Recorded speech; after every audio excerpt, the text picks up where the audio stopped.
Hello guys, नमस्ते। आराम हुनुहुन्छ होला पक्कै पनि हैन। सो आज हामी फर्मुला एन्ड फंक्सन सिरिजको लेसन नम्बर 12 मा छौं है। सो आजको दिन हामी के सिक्छौं भन्दाखेरि चाहिँ दुईटा फंक्सन आज हामी डिस्कस गर्छौं। दुईटा फंक्सन नभन, एउटा फंक्सन एउटा चाहिँ फंक्सन नै भन्न मिल्छ है। सो हामी आज डिस्कस गर्नेवाला छौं कन्क्याटिनेट र एम्परस्यान्ड। एम्परस्यान्ड भनेको त्यो एन्डको साइन देख्नु भएको छ नि तपाईले कीबोर्डमा हेर्नुहुन्छ नि, एन्डको symbol that is called ampersand है। सो यो दुईटा कुरा चाहिँ हामी डिस्कस गर्छौं। हेरौँ है त। ओके, सो यहाँ मसँग एउटा स्याम्पल एक्सेल सिट छ हैन। सो कन्क्याटिनेटको काम चाहिँ पहिला चाहिँ डिस्कस हामी कन्क्याटिनेट गरौँ हैन। सो कन्क्याटिनेट फंक्सनको काम चाहिँ के? कन्क्याटिनेट फंक्सनको काम भनेको चाहिँ टु कम्बाइन दुईटा अथवा दुईटा भन्दा बढी स्ट्रिङलाई कम्बाइन गर्ने। कसरी भन्छु है त। यसको सिन्ट्याक्स सिम्पल छ। इक्वल टु con concatenate गर्ने बित्तिकै अटोमेटिकली यता आउँछ, एक्सेल दिन्छ। अनि हरेक स्ट्रिङ चाहिँ कमाले चाहिँ सेपरेट हुनुपर्छ है। सो जन यसमा क्लिक गरे B2 यसको सेल रेफरेन्स कमा हाले, US हाले, कमा हाले, फेरि D2 मा गए, फेरि कमा हाले, यसमा गयो हैन। सो यसरी चाहिँ तपाईले चाहिँ कम्बाइन गर्न सक्नुहुन्छ more than 2 or more than 2 स्ट्रिङ्सलाई चाहिँ है। अगेन यो हेर्दाखेरि चाहिँ कस्तो घिसमिस देखिरहेछ। तपाईलाई स्पेस हाल्नु छ भने you can simply do this. त्यसको पछाडी गयो, डबल कोटेसन मार्क ओपन गर्यो, त्यसमा एउटा स्पेस हाल्यो, फेरि कमा दियो। यसमा पनि सेम गर्यो, यसमा पनि double quotation space double quotation mark यसो हाल्यो भने चाहिँ स्पेस देखियो त हैन। यसमा चाहिँ रेन्ज काम गर्दैन है, तपाईलाई कमा दिन पर्ने हुन्छ। For example let me try हैन। सो कन्क्याटिनेट गरेर तपाईले सिम्पली सजिलै यस्तो गर्नु भएको भए चाहिँ एरर आउँथ्यो। So you will have to give comma है। सो यसरी नै तपाईले कपी पेस्ट गर्नुभयो भने चाहिँ अरुको पनि यसरी नै आउँछ है। बीच बीचमा तपाईले टेक्स्ट पनि हाल्न सक्नुहुन्छ। इट्स स्पेस मात्र हालेर भन्दा पनि टेक्स्ट पनि हाल्न सक्नुहुन्छ। फर एक्जाम्पल मैले यसलाई डिलिट गरे, यसलाई मैले डिलिट गरे।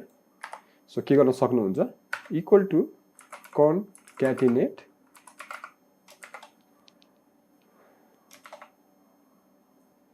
the employee name is यो गरे जन हैन,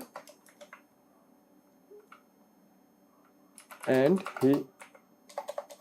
she or he is from where, space दिए, हल्का कमा दिए, फेरि US।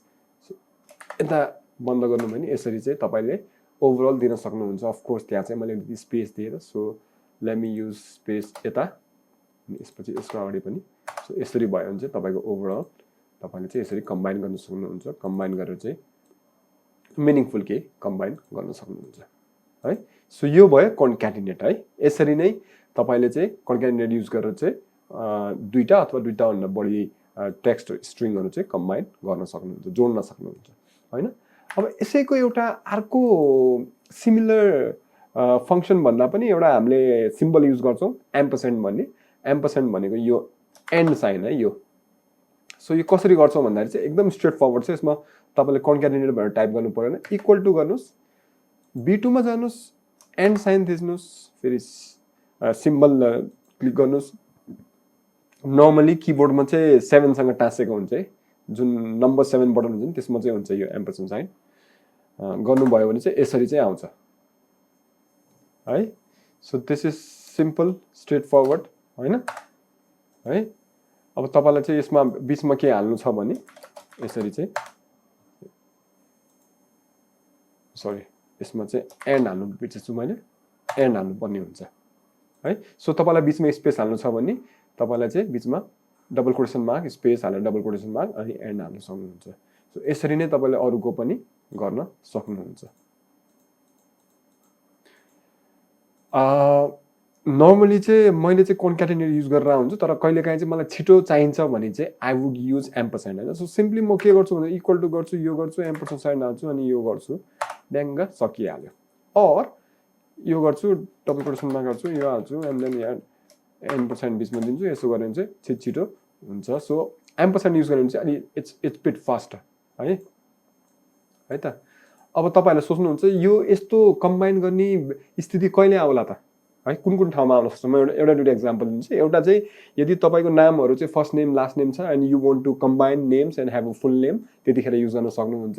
कहिलेकाहीँ चाहिँ तपाईँहरूसँग डेटा चाहिँ टन्नै हुनसक्छ, then you want to create a unique ID, त्यतिखेर पनि तपाईँले युज गर्न सक्नुहुन्छ। कसरी युनिक आइडी भन्नाले मेबी तपाईँले चाहिँ इक्वल टु यो एम्परसेन्ड यो गरेर गऱ्यो भने चाहिँ यसरी चाहिँ एउटा आइडी जस्तो क्रिएट गर्न सक्नुहुन्छ। सो युनिक भयो नि त यो होइन, डिफ्रेन्ट त्योहरू युज गरेर। अब अफकोर्स तपाईँले जति धेरै फिल्डहरू जति धेरै त्यो स्ट्रिङहरू टाँस्यो त्यति नै त्यो युनिक हुने भयो होइन। जस्तो यो केसमा हेर्नुभयो भने युनिक नै छ सबै। यसो हेर्दाखेरि चाहिँ युएस मेल 35 अरू कतै छ, युएस मेल 35 त कतै पनि छैन। सो यसले चाहिँ तपाईँले यसरी जोडेर भए पनि एउटा युनिक कोड पनि क्रिएट गर्न सक्नुहुन्छ है। सो मेन यसको ऱ्यासनल के हो भन्दाखेरि चाहिँ we can combine 2 or more strings है। अलराइट गाइस, यही कुरा थियो मैले आज तपाईँहरूलाई लेसन 12 मार्फत भन्न चाहेको। आई होप यो भिडियोले कुनै हदसम्म तपाईँलाई हेल्प गर्यो होला। यस्तै खालको एक्सेलमा कुनै समस्याहरू छ भने please let me know. Thank you very much for watching. Take care, stay safe, by.